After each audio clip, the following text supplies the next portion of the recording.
Shabbat Shalom.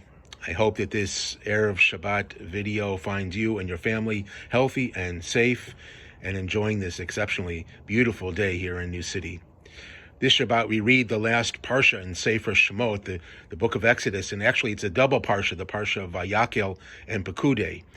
And it describes the execution and the completion of the building of the Mishkan, that traveling sanctuary, the description of which is taken up the last few chapters of the book of Exodus. This Shabbat also marks the very first anniversary of what has certainly been the most difficult year that our shul has ever endured as a congregational community. It was 1 year ago, this Shabbat, that we closed our doors, the doors of our sanctuary, to the general congregation and ushered in a period of tzimtzum, of contraction, as the whole world went into lockdown. Looking back to last March, there was so much uncertainty. We didn't know how to keep ourselves safe. We were lacking in information on best practices and protocols. We didn't know enough about how the virus spread, and worst of all, we had no idea how long all of this would last. We rescheduled our early spring B'nai Mitzvah for later in the spring or in the summer, not realizing that we'd have to push everything off for months. And when we did return for the high holidays, Sukkot and Simchas Torah, we were operating with a minimum number of congregants. Our B'nai Mitzvah celebrated with close family only in an expedited service that was socially distanced in that cavernous space of the Langerman sanctuary.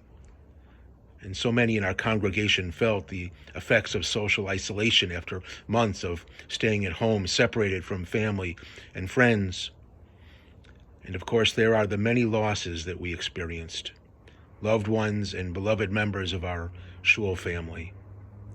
The pain of that loss returning now and in the months to come as we observe the first yortzites. Rabbis ask regarding the detailed description of the Mishkan, what was the need for this physical structure carried from place to place by the Israelites? How could they have possibly imagined that the thundering voice of God that they heard on Mount Sinai, the God who caused miracles in Egypt and brought them through the sea, God who freed them from Egyptian bondage, how could they have thought that this God could be contained in a tent made of cloth and skins? Truth is, we've asked this question before, but now it seems so personal. We know that God's presence knows no bounds, it cannot be contained, encompasses the entire universe, is in all places at all times, and dwells within every heart. But the yearnings of our ancient ancestors for a physical place, this Mishkan, a locus for their spiritual longings, feels so much more relatable to us, as we have been bereft of our own sacred touchstone, our own spiritual home, all of these months. The last few chapters of the Torah have emphasized to exacting detail the importance of place.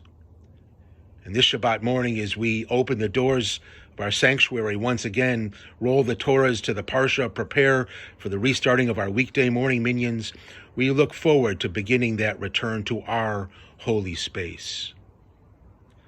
Yet we return with a greater understanding of all that transcends the physical confines of our synagogue building, and a profound appreciation for a community that exists not in the abstract, but in the many ways in which we have come together despite the limitations of the pandemic. While we ended our regular services back last March, a thriving Zoom minyan has brought together our congregants and others desiring to be part of a prayer group from far and wide, both on Shabbat as well as twice daily. We just celebrated Purim with an outdoor Megillah reading in the same style as our outdoor observance of Tisha B'Av last summer. And while our preschool has amazingly remained open, our online Zoom classes for adults has continued unabated. Our Hebrew school and Midrashah high school families learned that despite COVID restrictions, Jewish studies continue, whether in person or online. Denied the opportunity to hold expensive bar and bat mitzvah receptions, our B'nai Mitzvah and their families have come to value the importance of family and the essential lessons of coming of age Jewishly. Many of our members have volunteered, shopping, visiting and reaching out to those who have been more isolated. All of these things, and many more, are indicators of one crucial lesson. That is, that the heart of our synagogue lies not within the physical building, but in the hearts and the deeds of our congregational family.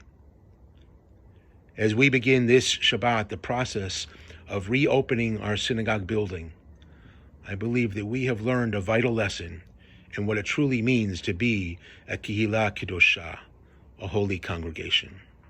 Shabbat Shalom.